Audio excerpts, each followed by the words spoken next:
Hello and welcome to We Are the Deluge, a spoiler-free chapter-by-chapter podcast about the climate change novel The Deluge by Stephen Markley. We're your co-hosts, Emily Crandall and John McMahon. Every use of bro we make has built within it a statement about the preposterousness of the subculture. Did you know that? Today, we are discussing Al-Hassan_May 2016 .x set in 2016, the first chapter from Ashir's point of view, which we are presenting in the form of an Ash-like report. Emily, bro, how are you doing today? Bro, I'm doing great. That's so funny. The one I had jotted down was self-effacing jocks barely breaking even for the 2014-2015 season. My other alternative was the only things in our fridges are energy drinks and Michelob Ultras. That was the top thing in my millennial comedy column, so that's perfect. I was just like, what a great caricature of every bro I've ever known and loved, honestly. And that's the thing. Like, Peter is lovable, in this chapter. Well, let's quickly do an overview and then move into who Peter is, because that actually is relevant to the very formal and scientific structure of this chapter. Yes, so we discovered that there's actually a lot more similarity between the Keeper Stream of Consciousness episode you just listened to and this one. We tried to be slightly more structured in Ash's report because we think there's maybe a bit more implicit structure in Ash's writing, but we're gonna follow his abstract, somewhat suggestive, but also quite descriptive, the long discursus, and a dramatic conclusion. Yeah, and we learn in this chapter that is a habit he developed through work with a therapist who suggested he write things down. So it's him in different moments taking a time out to write something down. So the timeline, and we'll talk about this, I'm sure, but like the timelines jump around a bit, but we're supposed to imagine that everything we're getting from the past is told from the perspective of him in the current moment, writing it in like this report. Yes. So we get both the contemporaneous account, but also his reflections on it from that standpoint of May 2016. Right. And we learn a fortuitous date, a portentous fortuitous date gets discussed in the chapter. Yes. And we learn that he's tried other ways of writing his thoughts down, and this is the only one that's worked for him. So every chapter is done like this. Yes. Some with different purposes. Some are like addressed to other characters in the future, but there's always a purpose to Ash's reports, which I like. Yeah. So in our abstracts, we're going to do our summaries, talk about the characters and any relevant plot details. Then we'll move to the body of the report, which will be the big discussion. And then our conclusion will be our episode title.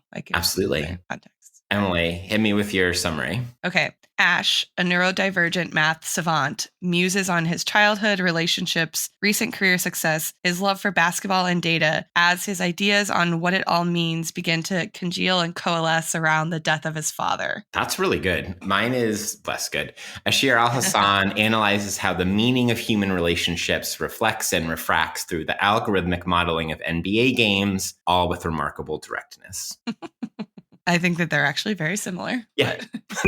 What it all means is definitely the thread. Yeah. I'm also setting up my proposed episode title in there in my summary. Okay. Well, you also set up the thing I'm going to take us to in the themes section. So perfect. Beautiful. We're just like all segues all the time. Yeah. That's, we were always already like able to do that thanks to our many years of podcasting together back in the 10s. So I'm not surprised that we're hitting our stride quickly. Okay, characters.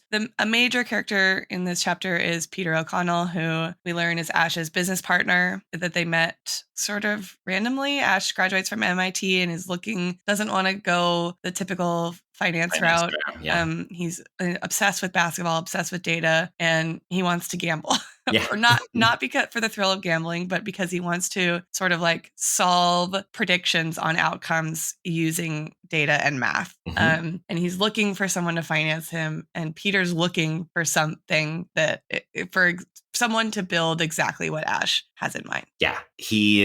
Peter like comes from money, I think construction or concrete or something in Western Massachusetts.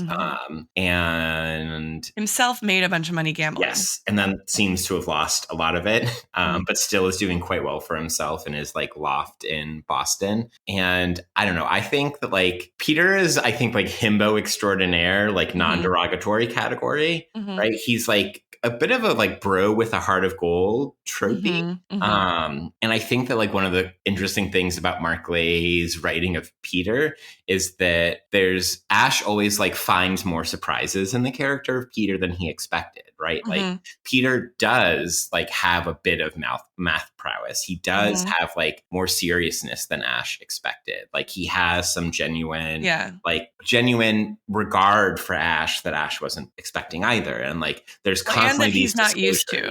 Yes, right? Exactly. Yeah. I mean, even like when they're first meeting, right? Peter's like, "You're a Hoop super fan, right? Who's your favorite player?" And Ash is just like, "Oh, I didn't have one. I've always been interested in analytics, but I suppose it began as a way of attempting to be close to my father, with whom I had some difficulty relating." Yeah. And then after a pause, Peter raised his hand. "Damn, didn't know we were going that deep, bro, but literal same." Like, amazing. Come on. Amazing. I mean, every marginal LOL I made in this chapter was about Peter. So, well, I'm sure those will come up as we move through. But he's an interesting character. He is. He's got Shakespeare quotes that he learned from Bartlett's familiar, BF, Bartlett's familiar. Mad Men references to like, you know, the obvious but like correct theme of Mad Men is like, does everybody have a death wish? And you know, there's more to bro Peter than meets the eyes. Other major character is Ash's sister. Yeah. Oh, I actually forgot to ask you in advance. Is it a long eye or a short eye? I went with Hanaya. Hanaya, okay.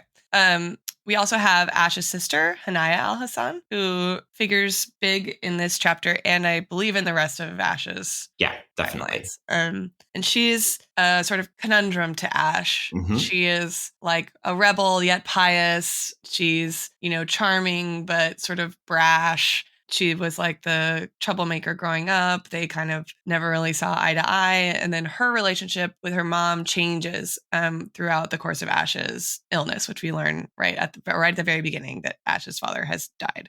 And it seems to me like she's the one who, even if they've never quite been close, is sort of like sees him best. Yes, there's a bluntness from Hanaya that contains like elements of love within it, I think. Yeah. And I think that gets like revealed towards the end of the chapter when they like actually do bond. And they sort of for the first time from Ash's perspective. Yes, from Ash's perspective. And he seems in that moment sort of like hopeful that maybe they will figure out a new way to kind of be family to one another. Yeah.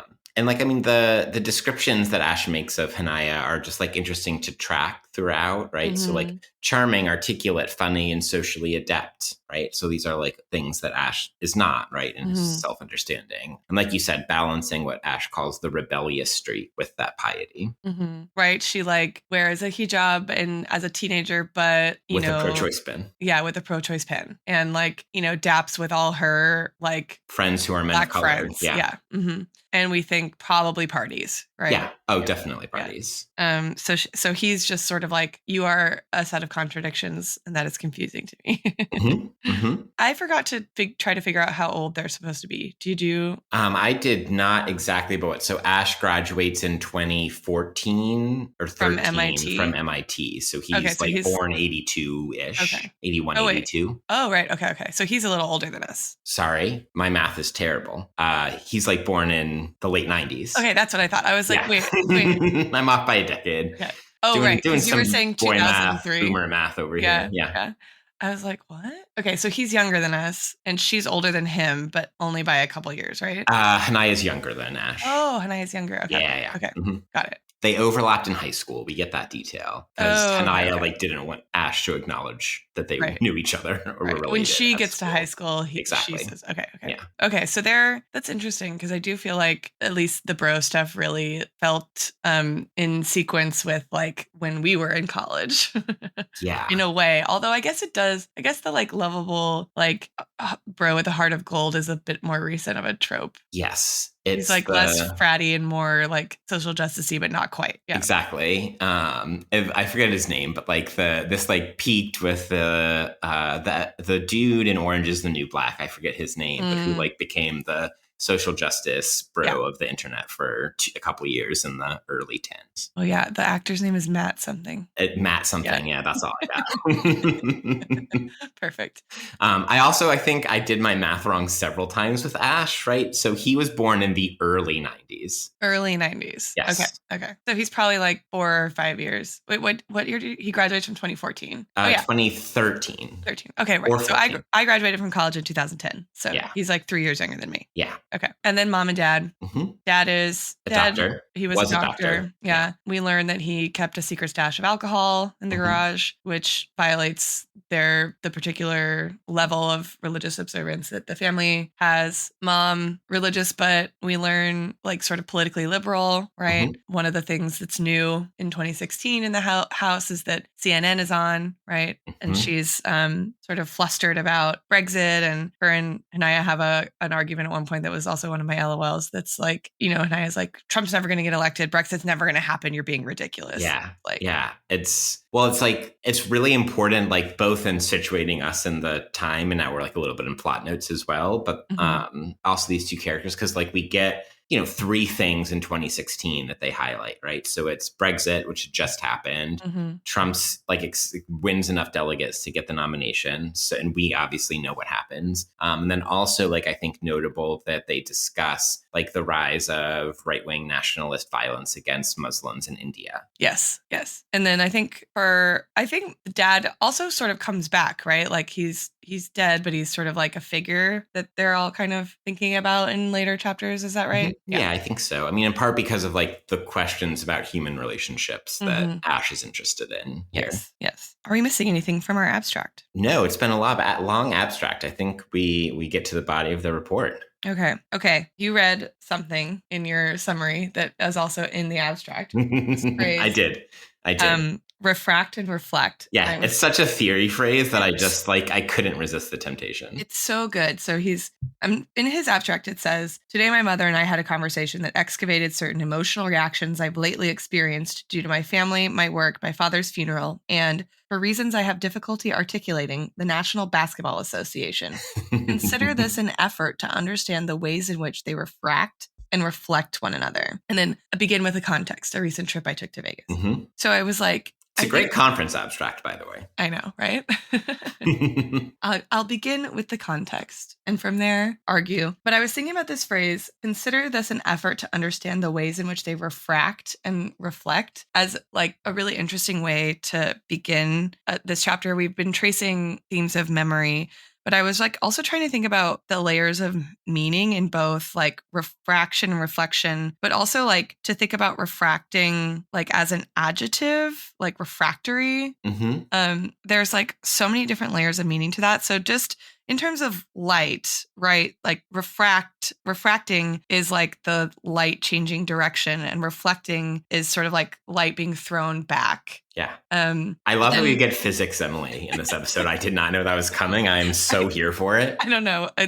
I went down a really deep hole here. But then also you think about reflect, right? As an action that you do that is to like think deeply about something, which I think is a very different, just in terms of like spatial, like organizing the modality of that action. It's like a different direction, even if I can, than the throwing back of a sort of like light beam being reflected off like a mirror, right? And I'm not even going to go into Lacan here. Okay, I was ready for it. I was anticipating but also that reflection, right? Yeah. The like sort of you that is not you, right? Yeah. But is reflected back to you through the mirror. We could also Lacan another refractory meaning as well. So yes, just wanted to put that on the table. That's true. But I was thinking about also like refractory as meaning stubbornness. Yeah. Or like resistance to change, which is like, I think also interesting because refraction is like it's not quite like, oh, the light is amenable to having its direction changed, but it is more amenable to change insofar as it is being changed in direction than something that is like stubborn and resistant to change. It just like strikes me that these words, depending on what they're applying to, like have all these layers of meaning. And I wonder like what we make of that as the entryway into A, like Ash as a person, B, Ash's relationship to, you know, what sports gambling and the politics of 2016 have to do with climate change again.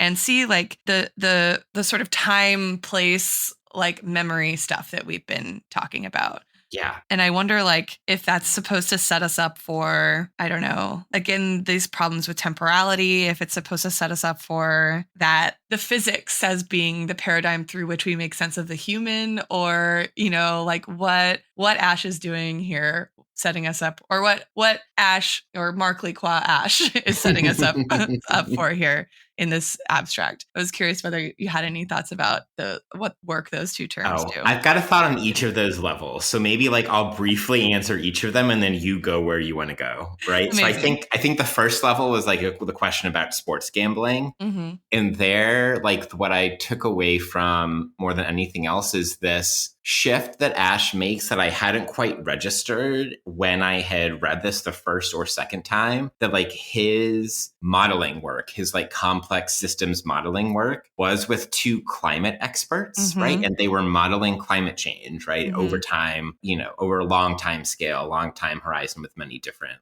confounding variables, right? And he takes that and like shifts it into sports gambling mode. So there's something about, and I'm a little bit seeding my my theory part of the episode coming up in a bit. Seeding, but like yes, it's like the clouds. And so there's something about like that particular shift and the way in which like we get the quantification of everything sort of approach, or the algorithmic thinking to everything. So that's, I think, part of what's happening there. And then on the second level was about the way that Ash understands himself, if I remember correctly. And then I think there it's a matter of Ash specifically talks about how he like wants to play more with simile and metaphor, like in his writing. That's like part of the process and his self-narration of what the writing does for him. So I think there's something happening there, and like, yay, it's more metafiction. We love it. We love to see it. Then the third level is like about memory, if I remember correctly. And there, I think it's situating, like there's a lot of the way that Ash writes this in terms of how time and memory is structured that is, I think, very similar to Tony. And so I think we're like meant to see some possible resonances between those two characters. Oh, interesting. You know, like I'm thinking specifically about, so this is page 62, you know, they're watching the NBA playoffs. LeBron James is like doing amazing things. And, you know, Peter makes some bro joke with a bunch of lingo about LeBron. And Ash ends with, my father died 2 months later. And like that strikes me as a little bit similar to the way that like Gail's death gets discussed in the first chapter. Yeah. So that's where I went on each of your levels. Feel free to take or discard any of those. And we have another person whose the death of someone jumpstarts basically their entry into like the plot of this novel, right? Yes. So that's 3 out of how many so far? 5? 5, yeah. Yeah, that's a lot. Well, maybe on that last point, what do we make of the fact that he never actually explains like how he got into the Charles River, right? So there's this, like, he keeps making reference to having to get pulled out of the river, and the headline being that he went for a swim, but he never says, was he trying to swim or was he trying to kill himself? Yeah, it's a great question, because Ash has so much directness and frankness, and part of this is like a question about how Markley writes a neurodivergent character.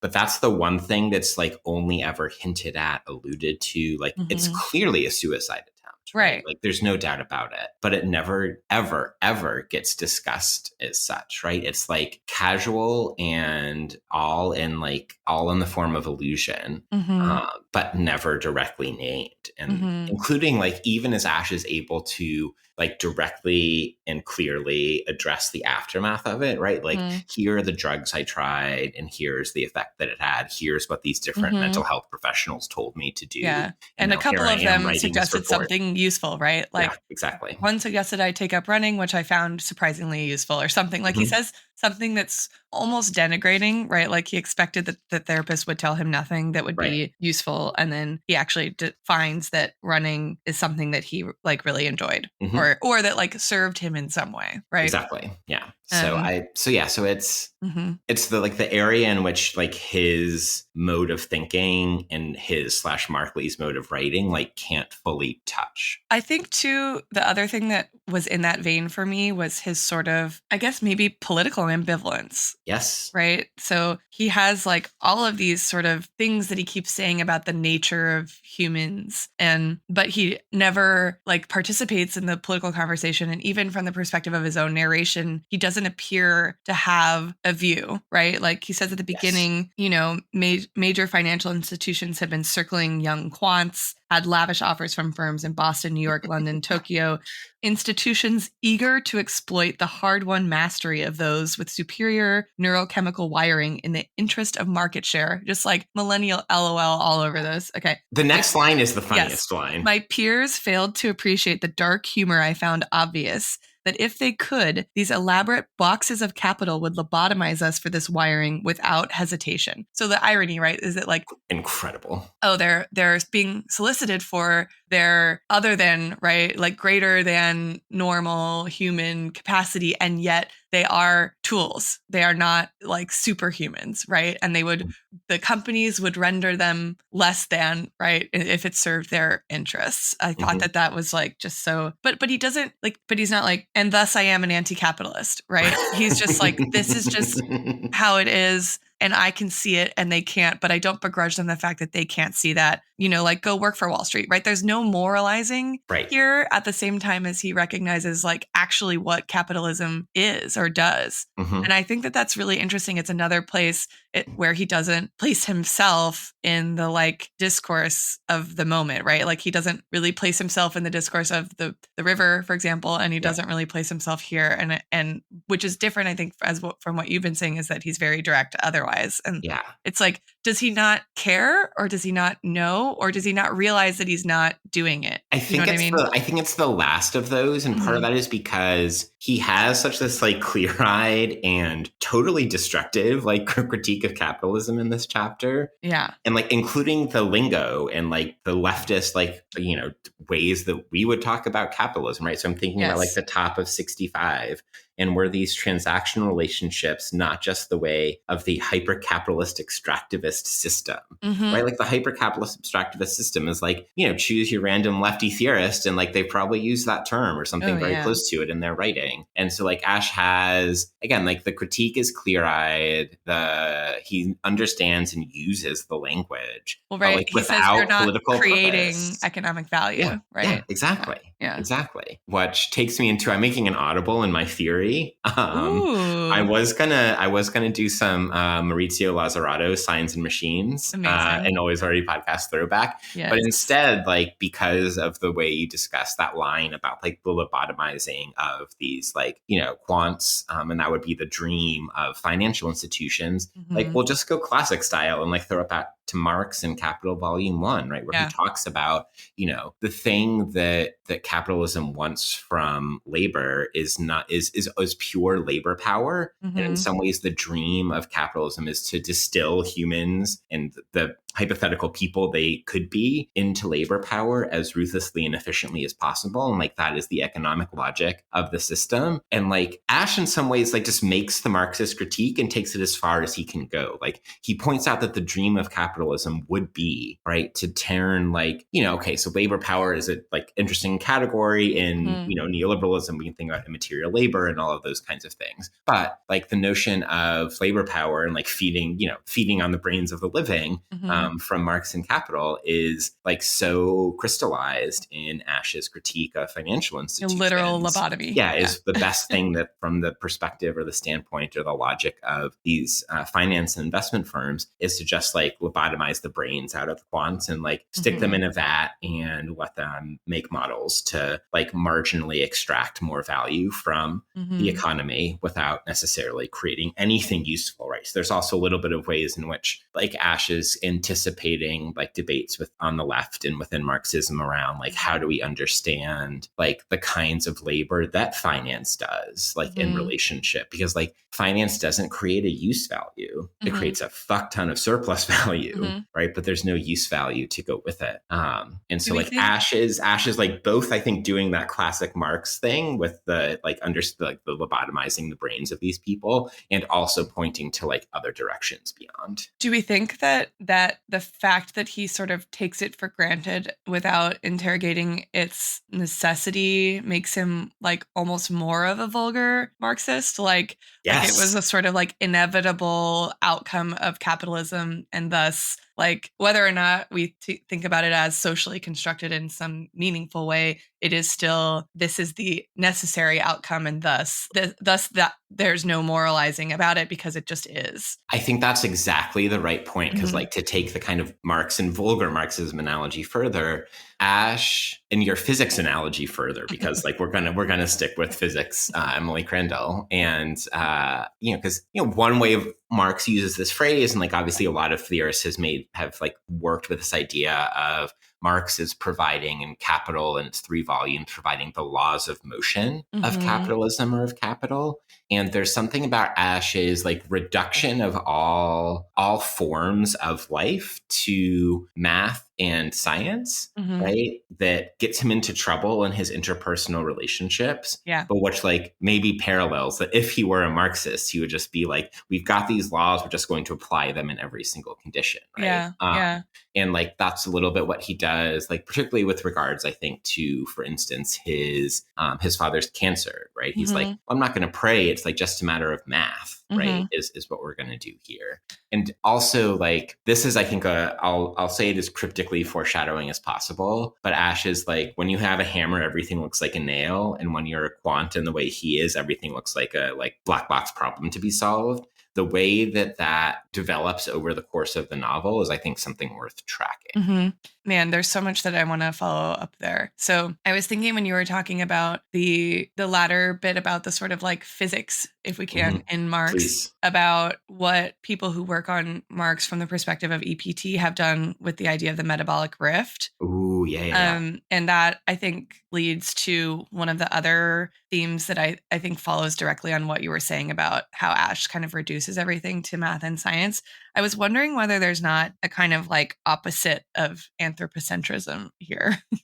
that like there, like for Ash, there is actually nothing exceptional about being human, and which is why his relationship with his mother is so strained, because she keeps trying to, right, like she's praying for a cure to cancer, and Ash is like, cancer is a mathematic problem. It's a physics problem. And statistically, right, like whatever was set in motion is likely to reach its intended outcome. And what we say or think has literally no bearing on it, right? Yeah. And so it's not just that he sees the world through math and science. It's that non-human systems to him are more powerful than human systems. They determine more outcomes, and they are more impervious to human intervention.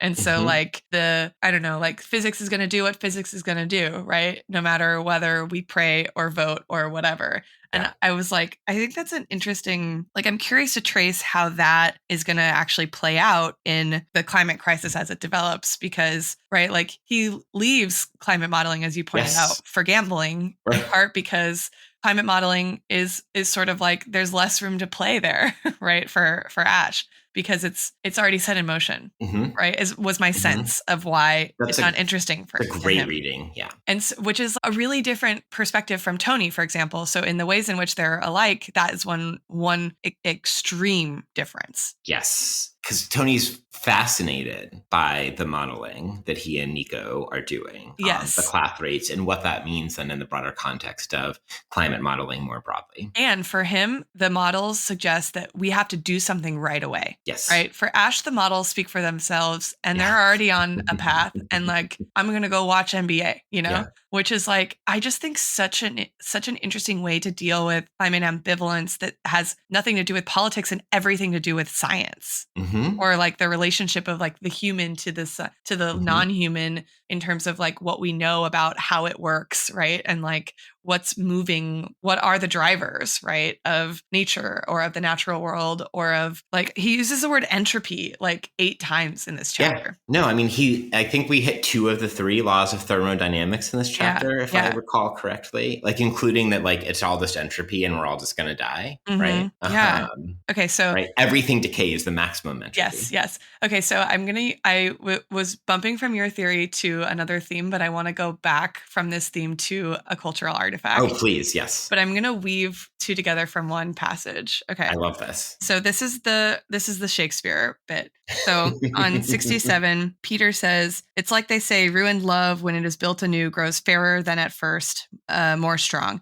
And Ash says, "Who says that?" And Peter goes, "Shakespeare, bro." And then Ash says, "I wasn't aware you read Shakespeare." And he says, I can see where this is going. I love it. "Oh, I don't. BFQ, dude. That shit knows all. BFQ?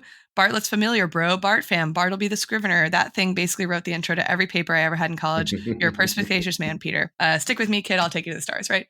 So this is amazing. 2 things came up for me here. Please. One, do we think Bartleby is actually a metaphor for a kind of like passive resistance, or like to being politically motivated by climate change?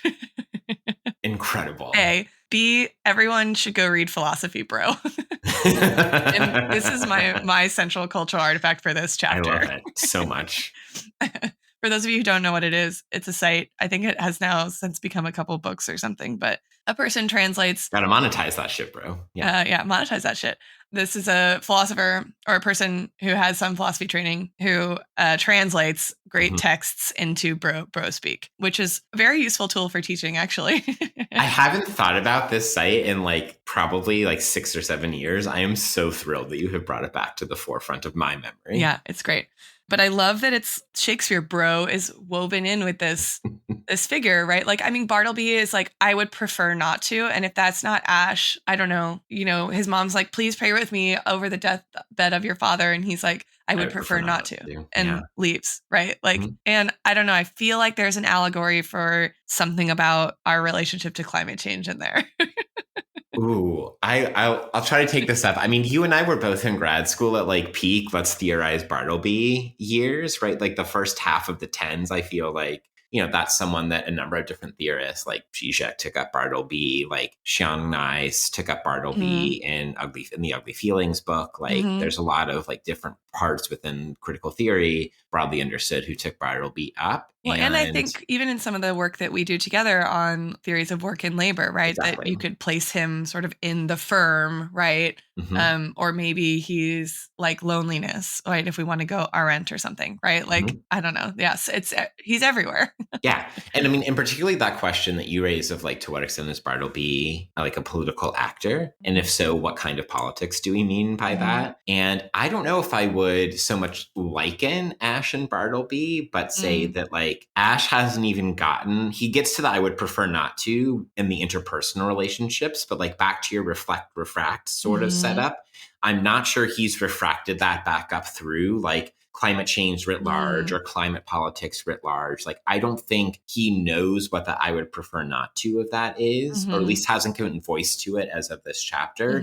And the way he has, you know, to some like conscious or less than conscious understanding of what his I would prefer not to is and means and does with regards to religion. I love that, man. I just like, there's so much in here. Yeah. Can I take up one of the other themes you just raised about like Ash, the Ash physics question and like what that means for his understanding of humans in the subject and humanisms? Like, to me, I think the central question that Ash is working through in this chapter, and this is a question that like is running throughout the course of the entire novel and not just for or in Ash's chapter, like it'll even show up in the next full chapter that we read, is, are all human relationships transactional? Right. And that like in some ways that is, I think, the profound question about human connection and relationality and intersubjectivity that Ash is trying to work through in this chapter. Because like his assumption as a baseline is that yes, they are, for the reasons you've identified, both with his physics thinking, with his understanding of humans with regards to like determination or overdetermination. And this chapter, he keeps coming back to this question of like, is there anything that is not transactional or that is not pretending? And his relationship with Peter like tracks the full movement of the two of them. Mhm. And that like refracts through Ash's best understanding about human relationships, because first Peter and then this final moment with Hanaya are the two places where he starts to think maybe the answer is no, right? That everything is not in human relationships transactional or pretending, right? Because like there's this scene, there's this moment where he's in Las Vegas. Peter's like not good bro, but bad bro comes and like makes racist, stereotypical. Which like, also referencing another cultural artifact, the Van Wilder franchise. Yep, exactly. Yeah.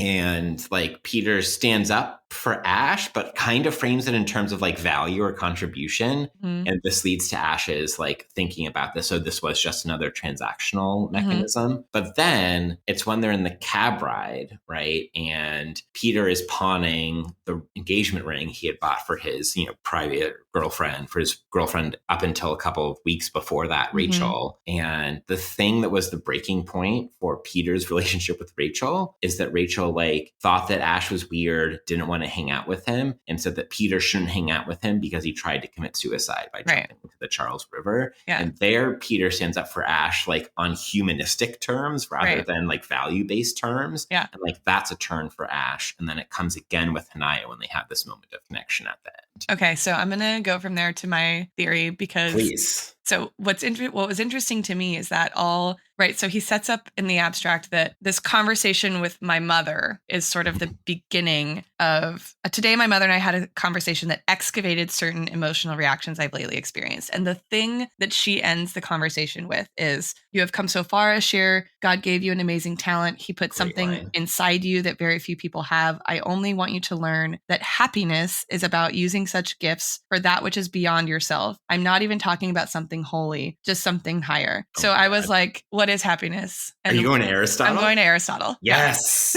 Yes.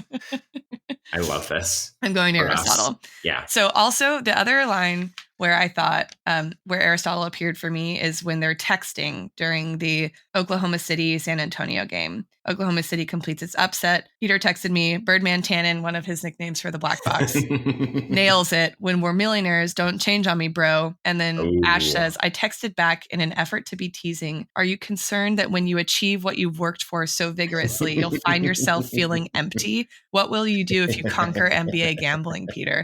And I was thinking, and he goes, easy peasy, bro. We buy a basketball team. But I was thinking so much about like what Aristotle does with happiness as a virtue, right? That it's like, if you think about it as thing to acquire, that you're probably never actually going to reach it, right? That like happiness for Aristotle is like the only virtue that is an end in itself. That the achievement of happiness is the why you want happiness, right? To be sort of like tautological about it. But like, it's a question of, for him, happiness is a question of how do we conduct ourselves in response to the external world that we live in, right? So to say that virtue is always choosing the path of honor or always choosing whatever in every scenario, like might not actually be true, because you're going to encounter different scenarios where like the virtuous choice might be different in either case. And so there's like a lot more of a kind of centering of sort of practical wisdom in questions of virtue for Aristotle, including questions of happiness, and that it's like a lifelong thing that you practice. And it's about exercising your judgment and wisdom in response to the external world is, I think, like one thing that Ash is sort of like playing with here.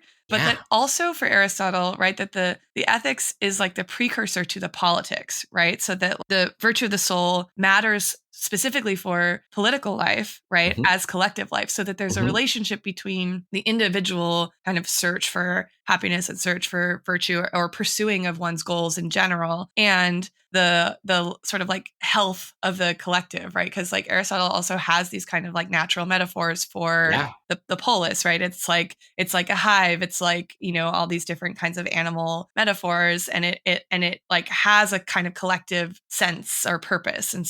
And that those two things are linked for Aristotle is, I think, like an interesting way to think about Ash kind of not drawing those dots, right? You were just saying, right? He's like, I'm I would prefer not to at the level of the personal, but like he's not yet seeing, right, the relationship between the interpersonal and like his relationship to the whole. But then he moves in the conclusion to, again, a sort of like perhaps like an undermining of that thing that he's sort of committed to, which is that everything is reducible to numbers, right? And there's this sort of paradox for him that we are all, you know, these tiny dust motes, but when you look under the microscope, right, you see that like every dust mote contains a colossus. And so like, I don't know, I was thinking Aristotle here. This is brilliant. So I love that I audibled to Marx because it meant we aligned in doing some like classics from the canon. I know. And also like Marx, one of the great readers of Aristotle and the history of political thought. And these questions that I think you took it to at the end are really, really important. And in some ways, like I think Peter and Ash, like they have different, they go to different places with regards to Aristotle, right? Like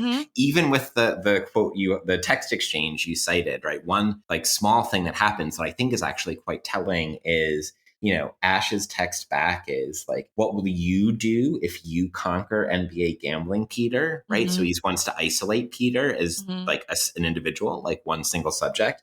And like, note the personage of Peter's reply. We buy a basketball team. Right. So like Peter understands that like eudaimonia, that the flourishing or the happiness in Aristotelian terms cannot be made like as a single human outside of community, relationship, friendship. And that the thing that they're going to buy is a team, right? Yes, exactly. Exactly. You know, and that like, the place where eudaimonia can be approached is in the polis, to your point. Like it's an exclusive polis, right? But like, it's only for men and only for some men, but that's different sense that they have. Okay. In that sense, the basketball team is arguably more appropriate, right? Yes. Like, so Ash and Peter are the citizens and the basketball team are the slaves. Maybe.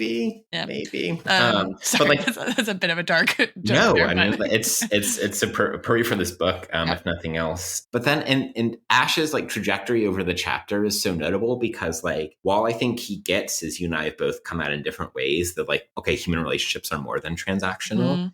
The place he ends is actually a much darker place on its own, right? So the final two sentences after the dust mote to Colossus line is, they are formations worthy of our dedication, what I've heard people call love or our heart, love and heart in air quotes, but they are really more like a fever or a fugue. That's a much darker, much darker. Yeah, that you're like ill when you, I don't know, put someone above yourself or something like that. Yeah, absolutely. Can I take off from that last fever fugue line to go to my cultural artifact? Please. All right, I've been working on this one for a couple of days now.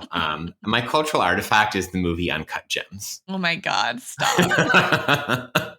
There are several reasons for this. One is, what is like the main action of this Ash chapter? Gambling on NBA playoff games, including, and the Boston Celtics play a prominent role. What is the main action? One of the main actions of Uncut Gems? It's a movie about so much more, but that happens in this channel through jewelry makers in New York City and NBA gambling and basketball with some of the very same teams that are discussed in this chapter. So like, just on that level, okay, fine. Like so we are on the right mode. But the like broader point I would make about Uncut Gems is that there's something I think like structurally that movie is doing, and like the way the effects it is working to like invoke or compel the reader to experience, that I think resembles some of what the Markley book is doing, right? So there's something about the structural conceit of Uncut Gems, and like spoilers for Uncut Gems, light spoilers coming for Uncut Gems coming, that like opens with this diamond, right, in Africa, and it like zooms in through the like molecular structure of the diamond,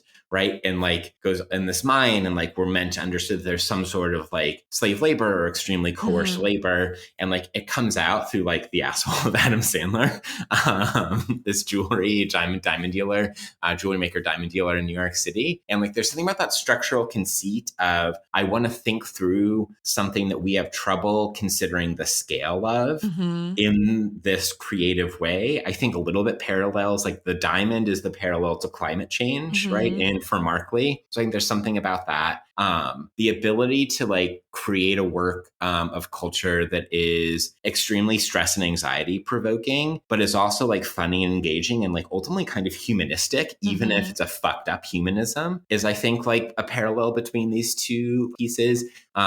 They're both interested in celebrity and how celebrity like interacts with people's everyday lives. We haven't quite gotten that in the Mark Lee book, but I feel fine saying that's coming. So like that's the, I think, like cultural artifact. And this brings me to my broader like theory that if or when this ever gets adapted, like appropriate showrunner and or director is the Safdies. I think the Safdies are seemingly no longer working together. But like, fine, it can be Josh or Benny, probably Benny more likely. He should showrunner direct if this becomes a TV or a streaming series. Amazing. Right? Because like Uncut Gems is like a little bit of a proving ground, but also like Good Time by the Safdies is like, that's Keeper, right? Like they've got the Keeper aesthetic, structure, narratives, like storytelling, like functions. They've already got that in their pocket. Those movies are so stressful to me. I know, so right? Like in much of the way that, cryptic foreshadowing, some chapters of this book are also incredibly stressful. Yeah. We're also bringing Emma Stone from The Curse to play Jackie. Because there's a tiny bit of the vibes and the flourish and the cringe of the Curse that I want to bring into this Safdie and Safdie Deluge. So good. That's my cultural artifact and broader theory. An Uncut Gems story. Great, because I want to tell an Uncut Gems story as well, please. So my partner Matt is a member of the Writers Guild East, and they do screenings all the time, for films, often with talkbacks. And so he went to a screening of Uncut Gems with Adam Sandler was there, Kevin Garnett. I think both the Safdie brothers were there. I can't remember who did the talkback, but there was like a party afterwards. And he took our neighbor Alex, who is a tall person who wears like really big shoes, like hard to buy shoes. And he said that at one point he was trying to stand next to Kevin Garnett to put his foot there to see how much bigger Kevin Garnett's foot was than his foot. But I guess Adam Sandler started chatting to them and called them, referred to them as youthful bastards. And so they've both been wearing that like on their lapel for, I don't know, however many years since it came out. I think it came out in 2019, right? So like for the last 5 years. Yeah. I mean, I don't know how long they'll still be youthful bastards, but like they were just like, I've never seen either of them starstruck before because they both are around famous people all the time, but they were like, Kevin Garnett's feet are really so big. It was like incredible stuff. That's a beautiful story. I saw Uncut Gems. My then partner and I, we put our cat to sleep. He had been sick for a couple of months and then took a dramatic turn for the worse. And like, we're sitting there devastated in the parking lot where Scooter had just been put down. And we're like, well, we have to do something to distract ourselves. So we literally drive from the parking lot of the vet to one of the two movie theaters in Plattsburgh, New York, and walk straight into Uncut Gems. And let me tell you, this movie's going to fuck you up regardless. Walking from like this cat that I loved dearly as my companion into Uncut Gems just amplifies the whole experience. Wow. That is wild.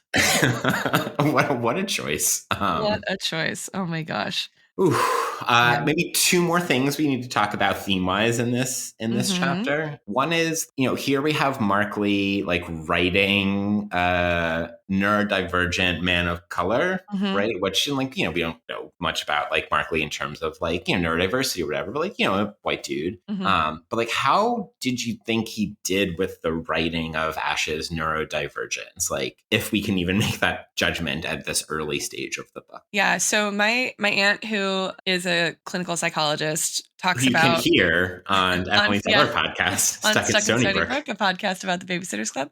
She talks a lot on the Babysitters Club podcast, actually, because the Babysitters Club, right, it's a children's series from like the 80s and 90s, but they try to do a lot of like introducing kids to things that they might not know about, a kid with autism or a kid in a wheelchair or, right, like a kid's going through divorce, right? It's like all very like after school special. Here are experiences that some kids might have that other kids might not know about. And here are some things to know about, right, your fellow kid going through a hard time. And Esme's like, it's kind of interesting with autism because the overlap between autistic and savant is not perfect. And often, and there's like a huge range of markers for, emotional intelligence and all kinds of things that tend to get really sort of distilled into a couple tropes, right? And I think we see both of the major tropes in Ash, right? And one is like inability to connect with other people on an emotional level, and the other is this like savant thing, right? And like Ash is like, we don't know what the specificity of his neurodivergence, except that he makes a sort of joke about it, right? That like, what was it like before? It was they're from a generation where it's like impolite to discuss neurodiversity or something. Yes. But like we get repeated callbacks to Hanaya being like, I wish I had a normal brother, and people being like, why can't you just act normal? Which I think is like a real experience, but we also don't know, is he just a savant or does he like, what is his diagnosis? We don't know that, right? Yeah. But if we are supposed to read him as autistic, then Markley is kind of playing into those two tropes. And not all autistic people have either or both at the same time, right? Yeah, exactly. But I think he writes Ash really sympathetically, like not in like a, feel bad for this neurodivergent person, but in a like, just because he has trouble in the conversation with his mom, connecting to her at the level she wants to be connected to, doesn't mean he's not trying to do it for himself, right? And he's actually like quite reflective and intelligent about emotions, his own and other people's. Yes, like he understands that when he's not having an emotional response, that people are expecting him to, and that's part of what's difficult about relating to other people, is that he cannot just make up an emotional response if he doesn't have one. Yeah. And he's aware of that. But so we get him like, he's not saying that to his mom. He's not saying that to his sister, but he's saying that to himself when he's trying to go back and say like, what went wrong here? And so I think in that sense, it's a more careful treatment of the tropes, maybe. Yes. I think careful treatment of two things you said that I think really get it is careful treatment of the tropes, and that it's sympathetic, but not like in a pitying way. Yeah. And I think that that's ultimately like where I understand the writing of the neurodivergence, right? Is like, it's kind of tropey, but like also humanizing. It also like lets Markley like flex his writing in a slightly different direction, like a little bit like purpley prose, but he's also given Ash the like self-conscious move to try to write in simile and metaphor, right? So like, and this is I think a classic example of like the writing places and the like sympathetic, pitying, but also tropic ways that Markley writes him is 65, right? So this is Ash after this interaction where Peter's friend JMO is racist towards him. He walks out onto the strip. Quote, I saw a city of abstract fractal shapes, an artificial construct built only through a massive project of water diversion to create a mirage in an inhospitable desert. It's a great sentence, right? The abstract fractal shapes is really, really good, especially considering the like physics discussion we've had and math discussion we've had. And then like skipping down a little bit, because I think we'll come back to the in-between. I felt a great anti-magnetism, a desire to flee. Despite my best efforts, agitation turned to panic. Soon back in the hotel room, I sat in a corner running the cool back of the TV remote over my arm to still the particle accelerator speed of my mind, right? And like, that's the tropic and humanizing, like at the exact same time, like very, or sympathetic in a good way, like at the exact same time as I think that last sentence. Yeah. And also that the first passage that you read linked to me to another kind of climate-y sort of thread here, which is like Ash he's attending to the landscape often, right? Like in that, but it's like an interesting attention to the landscape. Like his description of Vegas is very much like models a description of nature, but he's seeing that imbrication, right? Yes. So in a way, this is, I think, also the opposite of anthropocentrism, which is that like we are not separate from nature, but like embedded in it. But it's a different take from the like everything that's human can be explained by reference to physics, but like it's more kind of ecological in that sense, right? Like his description of Vegas is not like the desert and the whatever. It's like how humans have stretched the capacity of the desert to make it try and fit something else, but the desert is sort of like resisting. Was kind of how I read that. And then he talks in other places, right? Like I don't know, he like looking at the picturesque homes of Ann Arbor, looking cheerful in the spring sun, focusing on cool green green lawns, like sitting on a long red light, a tree lush with spring's nutrients hovering over the car, a wild light seeping through slits in the leaves, running over my mother's face like the shadows cast by sun-dappled water, right? Like he's very like attuned to the place, which strikes me as like where he's doing the most ecological thinking without necessarily calling it that. Mm-hmm. But still sort of mediated through all of his like physics imagery, which is like, I think it's just an interesting way to think about nature. It is. And like an interesting way, again, the like description of Las Vegas really hit me because that like part I skipped over is like another kind of climate-y thing and foreboding climate-y thing that Mark Lee is having Ash do here. For all the hype constructed around the city, it is a plastic and uninspired place. And then here's the key line. Turn the temperature up a few more degrees and I could picture the whole facade melting like a Lego city in a microwave. Like what is, our present and near-term future, if not Lego cities melting in a microwave? Like, so it's good. It's great. It's really good stuff. It's It's like unsettling. Unsettling. Any other comic moments you want to note as Ash pairs the unsettling with the comic throughout this chapter? I got a couple more, mostly Peter related. Yeah, I feel like I really love Peter's nicknames. That's exactly what I wanted to do. Which do you want to read them? Biff Tannen, BT, Larry Legend, Larry, LB, Birdman Tannen. So those are all the names for the model. It's so the specificity, as you pointed out at the very top of the episode, the specificity of Peter's brohood it's brilliant and relatable. So funny. Yeah. So like, and the funny part too is that Ash says it took many more months of conversation before I understood that Peter was referring to the film Back to the Future 2. Like, just so good. He just assumes that like everyone's constantly making reference to Back to the Future 2, and thus his jokes make perfect sense. Yeah. The line that like I played off of for our opening, right? Each bro has built within it a statement about the preposterousness of his own subculture, and like Ash leaves it open and Mark leaves it open, whether that's intentional or unintentional, or to what extent it's a mixture of the two, which I love. And then we get this like paired moment with Hanaya towards the very end of the chapter when they're like bonding over the fancy scotch that they drink. Oh yes. Right. A son who's this is Hanaya, page 69, a son who's a professional gambler and a daughter who loves a stiff drink. We are bad haraming kids, Ash. Haram along a ding dong. I'd say Papa would roll over in his grave if he knew, but this probably isn't the right name for the comment. I laughed and Hanaya couldn't believe it. Now I have to make it a double to celebrate, right? And like that's the moment of connection between the two, is that Hanaya makes Ash laugh and makes Ash laugh in the same way, or with like the let's make a funny name off of a thing from the world around us that Peter does. Yeah. There's an interview that I watched or listened to. I read and watched and listened to a bunch of interviews with Mark Lee as I was like teaching this book. And I apologize for forgetting and not being able to link to the specific interview. But in one, he talked about the Ash chapters as the hardest to write, but in part because he wanted to just do more and more and more and more with Ash. Like it was like he had the most writing for Ash is the implication that I got. Including, he said that he had something like 70 to 80 pages on the NBA and what Ash's model for the NBA actually was. And the editor is like, no, dog. Oh my God. I kind of want to read that. Me too. Mark Lee, send it to us. Yeah. One other funny thing I forgot to mention, when he refers to Trump, he refers to him as failed casino owner.